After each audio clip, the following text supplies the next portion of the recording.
Viewers. அதுக்கடுத்து பூண்டு, பச்சை மிளகா, காஞ்ச மிளகா போட்டு வதக்கிட்டு வெங்காயம் போட்டு வதக்குறேன்.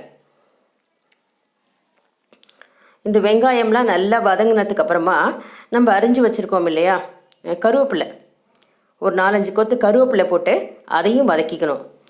வதக்கிக்கிட்டு இந்த தூளாக அரிஞ்சு வச்சுருக்கோம் இல்லையா இந்த பீர்க்கங்காய் தோல், அதையும் போட்டு நல்லா வதக்கிக்கணும் விவர்ஸ்.